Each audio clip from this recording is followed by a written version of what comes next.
Hello everyone, today we are going to learn about a nifty system used for experimenting.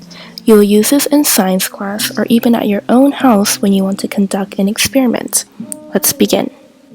So the purpose of using the scientific method is it helps scientists, or in this case you if you're conducting the experiment, organize your thoughts to answer a question. Scientists will form hypotheses, which we will get into that later, to develop controlled experiments.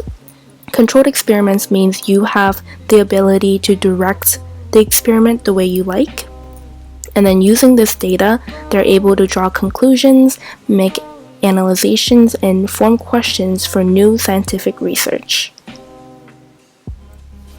The scientific method has 6 steps, starting with observation, question, hypothesis, experiment, analysis, and finally the conclusion.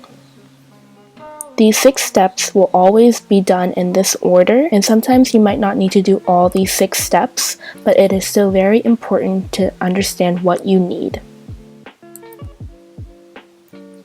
Okay, so you are a scientist now. Make sure you have on your appropriate safety wear, and the first step is observing your topic you'll be experimenting later.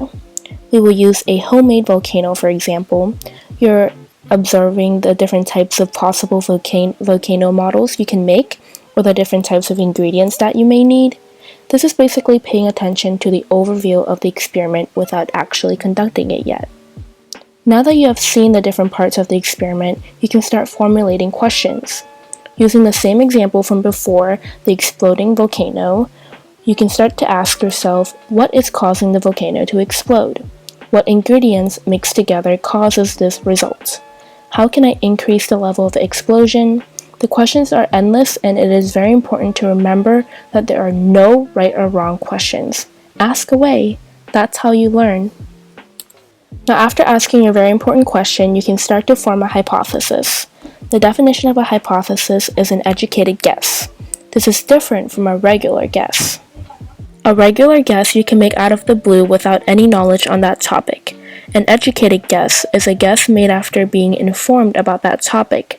This is usually in the form of if, then, and after you gathered a bunch of information on that subject, you are ready to make an educated guess or a hypothesis. Now this is when the action happens. After observing your topic, creating questions for your topic, and making an informed, educated guess about your upcoming experiment, it is time to get experimenting. Now before you get too carried away, make sure you are still deeply observing your experiment and making notes about what is happening. Now don't groan just because you hear the word analysis. This part is like being a true detective or an investigator. You use your notes from the experiment and other information you learn on the topic about your experiment to start deciding if your hypothesis was answered. The final stage of your experiment, so after you have analyzed and decided if your hypothesis or the educated guess you made at the beginning was supported or not, it's time for you to make alterations or changes for future experiments. If your hypothesis was not correct, go back to your notes and see where you can change the experiment so it could answer your hypothesis. Or you could do the opposite and see how you could change your hypothesis so it fits your experiment. If your hypothesis was answered correctly, then maybe come up with ways to make your experiment more efficient and easy. I hope this made it easy for you to set up your own experiment at home.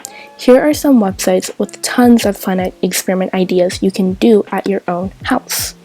The first one is Science Bob, Science Fun, Science Buddies, Science Kids, Kid, and We Are Teachers. Thanks for watching!